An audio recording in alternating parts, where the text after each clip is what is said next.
Badwam Kasiano pay na hana brema kwan na yede asie da sipi no mre no wadaje ebra na so so free die ko munuma ahodo mu schools ahodo mu erade mfa mu nko no mfa mu mra asumdwem nemum yeguso aye gina so fi se oba Facebook/Adom TV a yedem live on so e wo ho nti se onya hyenkani nko ade a sa hwe live on so e wo ho adaroma na fe mi aka nyina no yemfa nto so emma mi ankasa madie nyina omanhene Kwabena Asante aka Seben aka Benjamin Asante dako krobia bi nso hye baabi o nti papa no pay am wache omo makoy party aba mi ya na me adwuwe me chia wo majo so a me dofo papa bi majo so na ya PRO na makoy party aba na my party no say na Saturday eba yo onyanye ewiase hu and party wo ye in batches what me aba email free information oh wow in batches ma wo dey na mo share ma no pe mo ka say still enam no hu hia aje adwumu mi nim say ayi PRO nim tu aba mi hu to da bakwa tena ja mi fi a chanyum bia ni o ma sha ase ato awi da awie den no kure enti ora kakra adimi asa eti mawenya asa mawenya this week afa afa this week afa la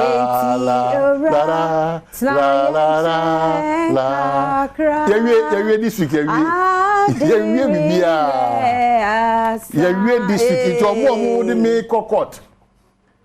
on nyina no ye kodu koto ma judge ni busa asem enti ora wow na nyumba ku bi so no so so to ye mede ye wo ken ade a chi bi a no wa ma ade a chi mi a me ma wa mo wa mama sorry a we week no me ka asem kire wa we ye ayi estanyame ino no ni kunu we o ze kumasi na omo ya asantiman school no omo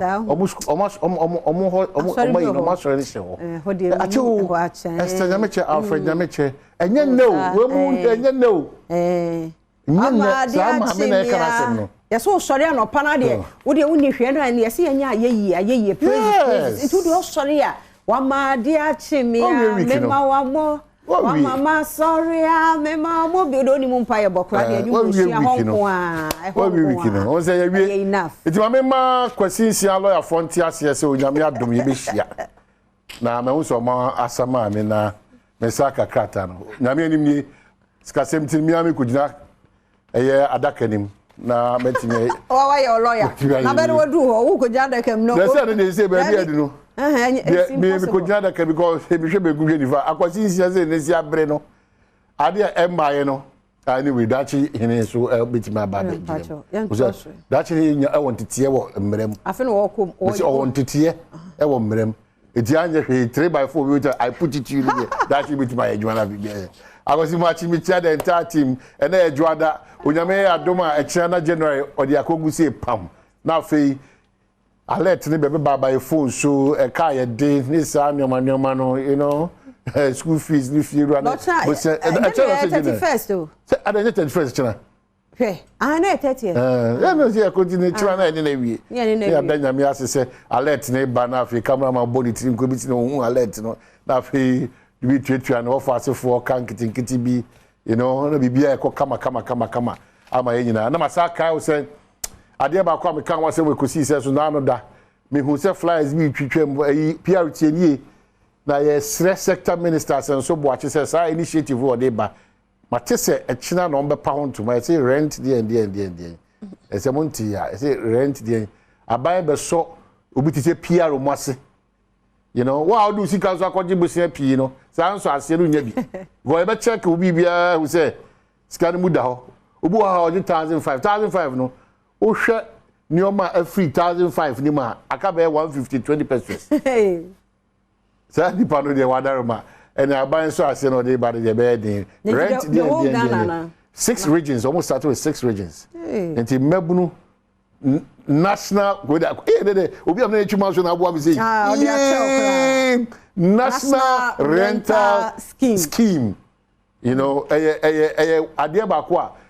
Nam gidi se nka abada dara chese ya brewo da fie wura fo no ehunahuna na asisie ni se kwa be no mbefa so aye no o mo de hye ne nyina begu akwam ene be boa se ka etimi aye ni se de o mo sika o paper ne so dia ena sesi no so e be kire mu akoba bi yes etimi aye se de o mo sika o paper no se PR akọ o do pay slip akọ o de je akọ da be ni e be wie ki be ni ekodi su oh da be se o de wo national identification authority ni nyina na nsem ba se ka problem ba kwa nipa from 20 to 40 45 50 die wasem renting and they no correct if you fear of one corner me suggest say me ni share the ba me suggest fear of one corner won no be di djuma e so mo register omo fear for be a very stubborn a very fear will be a very stubborn very stubborn but e so mo so ba church mu say era sense bo ache ye there was for this initiative but I say otimi ba church ye mu me tie ho ase na ankoye bibibi e wo ho no na afi nipa kakra bi na e be benefit o ma wie study feasibility study bia take effect e pa ho ntuma so that's it e pa ho ntuma no e pa ho ntuma say ayi ye be ye juma e be ye ana sa fe ni e ko ye no na ye pe no ye be tiri ya say brofo no o say Ghana no nyame adom ye nimde no wo ho ye ti on say de we na e fe no na se be ye implementation on paper very beautiful that's why I make say obi am ne kokko tetima study abodi a national rental scheme yes wow and the court over here so na ne chire ya nka be am hwe over 30 million plus ye be kakakra say you can't some crowd trimpone papa na etimi tu anamo ese fata that's the problem bribe de be kasa kama say ye be wi chire ko tu anamo e be ma na agina kwa bibio one so e dey show mo so a problem number 2 ebra so say esa ko suku ahodo obiem una muntie enkofre PR na mefre me ya started that enkofre na PR tie why you ntem gina fo ne ntembuafo ne whatever minim do this position ma wo tie how for me sremo how do you gather 7,000 8,000 10,000 15,000 say what the come obi say on fa obango kwabuna sante say on fa say sika ne mre no no ba obenya ekwanya manama ne dia ko school how why do you do that why ema obi anu usika mom yan hye offer ase ne man ne nananom nkran sa say yiri husuade ne dey show mu trim you see look at the time I sha say this cutting corners ne connection she man trim ko the ban nim say so obomodi wa momodi oni papa ne maame ne se wa mo mbekwa ko tuam na konya ba bi ahye so look at the deficiency kra ye dey she abrabona se as on mine bi on komo amodi ofio nyina na eyo se nkora ne ntia na ye ko tia 8,000 bra ya bre no na de okọ ne se o de okọ no ko ko sua de tia 10,000 ye hu nyina sa hunti ti from scratch na eti oda from kura kete na won say movement to system ti ye be sra wo for na ya sra teacher for ya sra won e wo eye secretariat or school placement no ya sra ministry no ya sra service no education for ba kwa ma wo kan kwa kan sika kese e bi create ya 2,000 1,000 3,000 ni nyina munyaye ba say dem pese nipa won say bibi koso bibi koso ya de bia e koso na wo kan kese say obi ka say but enketo anso ho yeah okay obi so 2,000 1,500 3,500 bottom line is that you don't necessarily have to pay juicy candy kwa they toss you be say yes our phone be so more special needs no the secretariat and the minister mama musa provision obi ho no ma ya transfer ni papa ne maame nyina abushia nyina boom etie bia no person go gina from mountain abushia ni nyina ba o special need bi yade bi sinto bi mrayo bi ya komo eno no abase no obetimi akosere empanyinfo ama o ma consider yentua hwe okọ di wa onkrata na wa dance ekọ me say situation we ntino na mbese nka me ka fra mantem na mo betimi di makọ ye poye mantem anka me ni beje ko pa say nipa nyan ehu ni shuro na bibia yan ka say ye won say last time na me ka bibia about lands ya tie kira ya say ko register wasase ne boarding ya de ne boarding ene ya kira to ye tim ka say ne boarding ene obia ye no wo ku ye wo be wram na ye 2,000 wo be wram na ye 1,000 Ghana iti sometimes ye mum ye nwram a bit of laziness so ya phone ye shro ni film na o ka no say TV set no kra mu no wo honom Osuro cross over rush shop ni kwa ko bi say nebo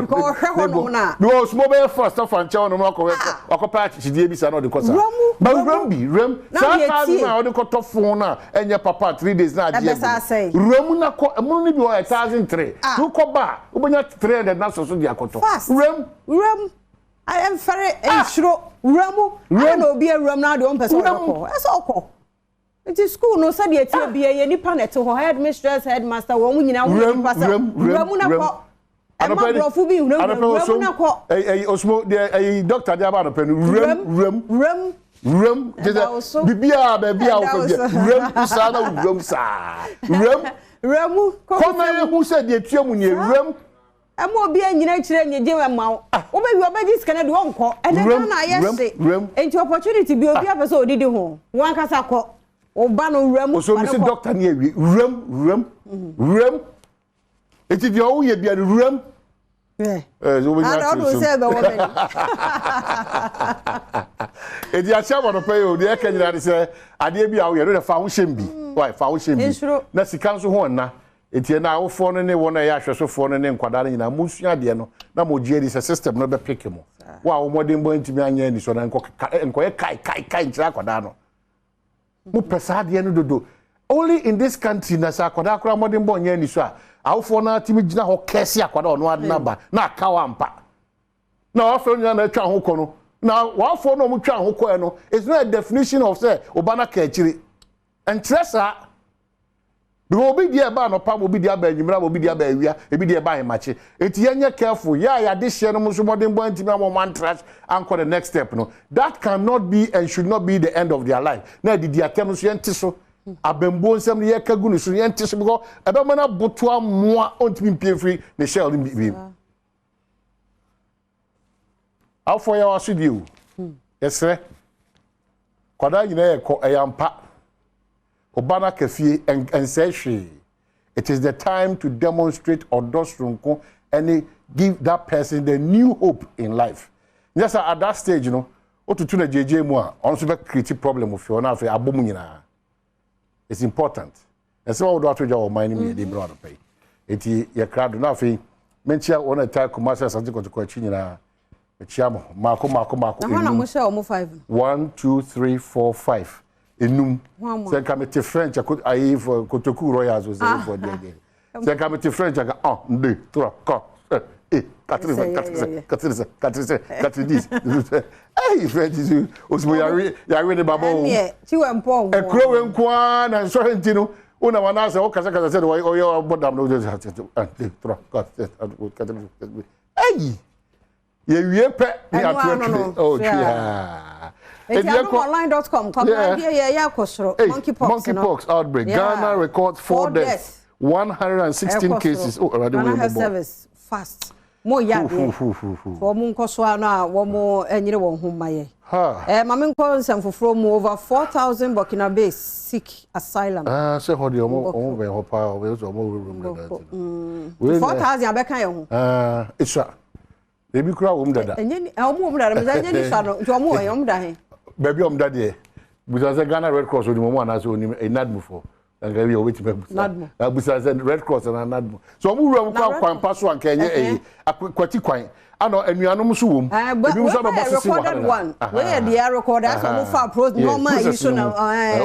omo recognize. To kwan na doso. Osom osmo tie. So what osom dey no no kasai. No kasai. Osmo tie aha na your area no. Aha. Ghana officially opens its market to US pork and pork products export. It's no. And your man Ghana e pork itimi ye no. And the akwanya beda ho say itimi di bi ye den. Eko US. Iti Ghana bebem ne bo na be go so ma ye wo. Ah say nti aha na me pese wo say emuda ho. Dachi hene akosinsia o datia bribia do ko no say title na eja ko ni mo onya 92 yeah ne nyum ni bi kra we dey kai me we dey okay na maso so say abina misro wo jam fita ai eno abina misro wo jam fita ai ba me abina ai ba me san ka ba ko popular one bi ono so de mo atoto nyum o me kai ba ko bi eja ko ni mo Yeah. Chale eja ko ni mo nyompa. Wo mo tie nyina ye enefo no nti onzo obi ntime mu awo. Charlie. Then in Kenya cry. Yeah. Me am Rabakai. Osmo, what you are just calling what you more like back, baby. Uncle, yes. We can in a pen of crabbe. And see, Yaman Fanny Crazy, now Bushia, Uncle. 92. I don't know, come on, and it was on with Bon Comozan. 92. Oh, wow. Why be a man? A bomb pie. They go so kai. So kai, but could be a popular pie by a certain Hell's move. Oh, my dreamy energy. I feel I'll quack check you there. Daily guys makers is an calls for stronger African alliance. And MTN wants regulatory framework harmonized. Big one. Ghana gambles with ITAS contract. And there's a plea here. Don't jail me. Atuation and a record. And focus on diaspora investment that day to government. The new crusading guide say, after we cannot afford to fail, Akufo-Addo charges business leaders, land guards on rampage at Otano, and then the big one here, AG touts Ghana's strong human rights record at UN in Geneva. The Chronicle say 2 best point savings and loan staff jailed 10 years for stealing 1.2 million Ghana cedis. Hey, best point here, despite, right? Yeah. Hey, 1.2 million. Nipa 9. Back for 7 years. It be call 5. Me 5 years. And I'm so back for 3 years. Okay, so the Chronicle will be able to say, don't give corrupt African leaders escape routes. John Dramani Mahama, former President John Dramani Mahama, Sunako Kasa. They sang come over to Jawa man and Chatham House, Sunako Kasa. And afi mosquito lets the cat out of the bag. Why Haruna Muntaka were fired? And I'm wondering whether fire, stop $88 billion illegal outflow from Africa. Akufo-Addo urges states and GES caution public over cash for SHS placement. Well, I can't say one say, Mr. Bibri, Sika Hwayen na, inti ubetimi abo modern, and a mamma fan shem crowd into the say a particular school necessary omoko. There be a reason idea we know. And no, Obia person the bako XYZ TWM. MY Bibi wa first so bia ni ho na ye 30th 31st die cervical cancer screening no kokone na ye wode na emoa na fe enranso na ye danyina ye si ho ebodaru afa kwata ho leprosy Saturday ni di hu komo bebre na enwanwa abna ni obia wo hwe ye sabre hu o skin no bibia bede ni enye normal ko hospital ni ehwe enye bibia na ekro the first the doctor come amete ye no wahu o se birthmark and I was a birthmark yeah we know oh no okay o se birthmark the other buy now bet na we ase wie na hu bibia as a birthmark enye no nye bia hu ni sunsun bia wo ni padua ni mu ko hospital fi se kwata no e wo ho so o mu hunu ne ntama akwabna yetimi si yetimi kio ni ehunu ne ntama na bewie na awewe won sa no mo re no ebi mu de to o maso hu na so nyina ebi nso ye o mo hwene tese etototo yam bebre make en ma ne nye ohu si ehunu ne ntem hu condition bi wo ho na enka wo we de ye